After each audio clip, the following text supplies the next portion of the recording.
औज़ुबिल्लाहि मिनश्शैतानिर्रजीम बिस्मिल्लाहिर्रहमानिर्रहीम रब्बि इश्रह ली सदरी व यस्सिर ली अमरी वहलुल उक़दतम मिन लिसानी यफ़क़हू क़ौली।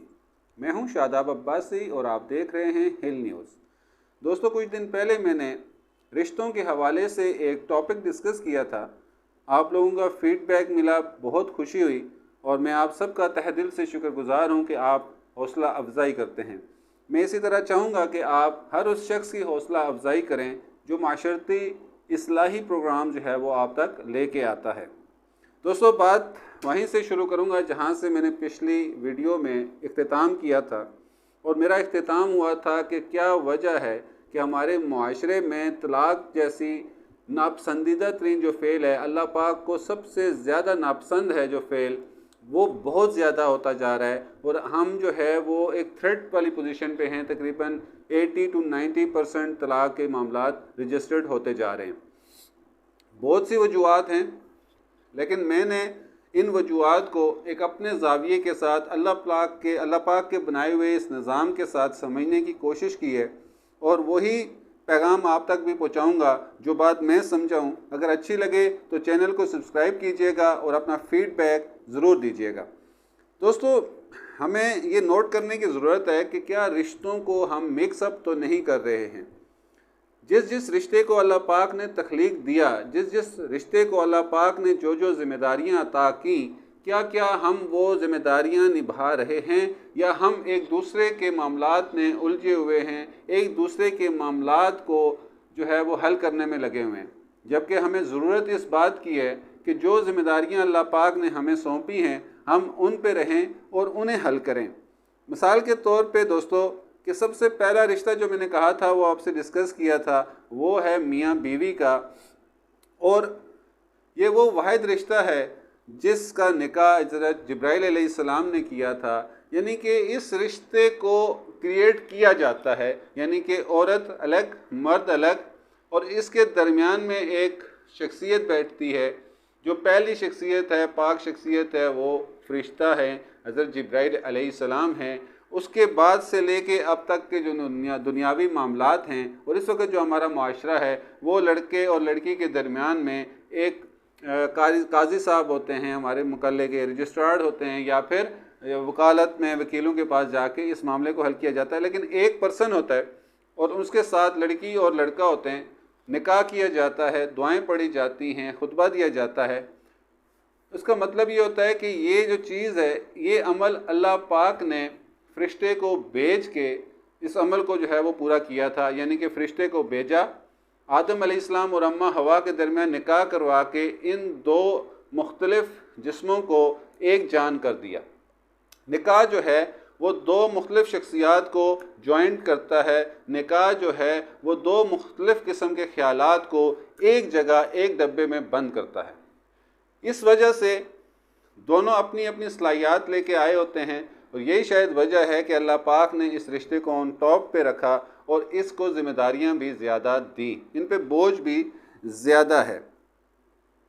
दोस्तों, समझाने की जो और ज़िम्मेदारी की जो बात है वो ये है कि अगर माँ बाप के रिश्ते को देखें जो तीसरे नंबर पे आता है, सबसे पहले मियाँ और बीवी, उनके घर औलाद हुई, दूसरा रिश्ता, और फिर तीसरा रिश्ता औलाद होते ही जो वजूद में आता है वो है माँ बाप। अच्छा, माँ बाप और मियाँ और बीवी एक ही चीज़ हो गए। ये बात समझने की चीज़ है कि हमारे माशरे में अक्सर मसाइल जो हैं वो इस बात से भी आते हैं कि मर्द बेचारा सेंटर में पिस रहा होता है। एक तरफ उसके माँ बाप की रिस्पेक्ट और इज़्ज़त होती है और दूसरी तरफ उसके लिए बीवी की, जबकि शरीयत उसे कहती है कि बीवी और तुम्हारा जो मकाम है वो तो ऑन टॉप है, बाकी नीचे हैं। तो मैं उन वालिदैन से कहूँगा कि देखें, आप वालिदैन हैं किसी के, लेकिन आप पहले ख़ुद मियाँ बीवी भी हैं।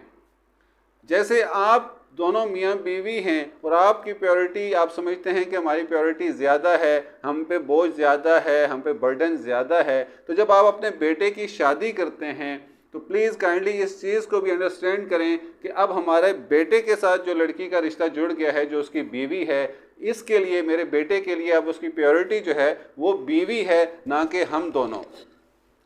आपकी इज़्ज़त, आपके एहतराम, आपकी तकरीम में एक कतरा भी कमी के बगैर आपकी इज़्ज़त, आपकी तकरीम का अपना एक मियार है जो हमें अपनी औलादों को समझाना होगा, उन्हें बताना होगा। लेकिन आप माँ बाप के जो ज़िम्मे, ये आगे चल के मैं डिस्कस भी करूँगा, ये एक इतना लंबा टॉपिक है दोस्तों कि मैं शायद मुझे इस पर 2-3 वीडियोज़ बनानी पड़ जाएँ।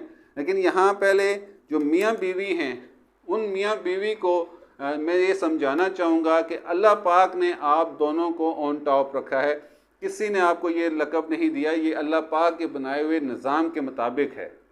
जैसे आपके वालिदैन मियाँ बीवी हैं और उनकी एक अपनी वैल्यू है, इसी तरह आप भी आप शादी कर चुके हैं अगर, तो आप और आपकी बीवी ऑन प्योरिटी होनी चाहिए, ऑन टॉप होना चाहिए। आप दोनों के अंदर इस कदर मजबूत अंडरस्टैंडिंग होनी चाहिए कि आपको कितनी ही तेज़ हवाएं क्यों ना आएँ, तूफ़ान क्यों ना आएँ, सैलाब क्यों ना आएँ, मुश्किलात से भरपूर ज़िंदगी का सामना क्यों ना करना पड़े, आप दोनों में कोई ज़रा सा भी झोल ना आए। क्योंकि आप हिलेंगे, ये देखें मेरे हाथ में इसलिए यहाँ रखता हूँ और नीचे ये चीज़ कि ये शेड है, ये मियाँ बीवी कहीं ना कहीं माँ बाप, ये 4 रिश्ते बन जाते हैं। चार शख्सियात, यानी मियाँ बीवी हैं, माँ और बाप हैं, ये 4 अफराद मिल के तो किसकी परवरिश कर रहे हैं? औलाद की। और अगर मियाँ बीवी ऊपर स्ट्रॉन्ग हैं तो उनके नीचे जो उनके बच्चे हैं, उनके वालिदैन हैं, उनके बहन भाई हैं, वो स्ट्रॉन्ग हैं। यानी कि आप इसको छतरी कह लें, बारिश हो, तूफ़ान हो, धूप हो, आप उन्हें जो है वो छाँव में रखते हैं। इसके लिए आपको मज़ीद स्टडी करना चाहिए। बेतहाशे लेक्चर्स जो हैं वो मीडिया के अंदर मौजूद हैं। मैं भी एक अदना सा तालिब इल्म होने के नाते से आप तक अपना ये मैसेज पहुंचा रहा हूं कि खुदारा इस चीज़ को, अपनी वैल्यू को समझें। हाँ, इसमें ऐड ये कर दूं कि प्लीज़ जिस लड़की को शादी करके आप अपने घर लाते हैं, वो लड़की अपने माँ बाप, बहन भाइयों के साथ उसने ज़िंदगी गुजारी होती है। वो 18 साल, 20 साल, 25 साल, जितने भी अरसा वो वहाँ रह के आपके पास जब आती है तो बहुत सारी अपनी आदत को भी साथ लेके आती है। उसकी वो आदत को आहिस्ता आहिस्ता दूर कीजिए। मैंने पिछली वीडियो में भी ये कहा था, फिर दोबारा रिपीट करता हूँ कि जब भी आप शादी करते हैं तो आप अपनी दुल्हन को अपने घर लेके आते हैं, उस माहौल में लेके आते हैं जिस माहौल में आप ऑलरेडी एडजस्ट हैं। आपके हमख्याल मौजूद हैं, आपके भाई बहनें, वालिदैन मौजूद हैं। जो लड़की आप घर लेके आ रहे हैं वो अपनी आदत साथ लेके आ रही है, लेकिन वो अभी तक आपके घर में एडजस्ट नहीं है, उसने एडजस्ट होना है।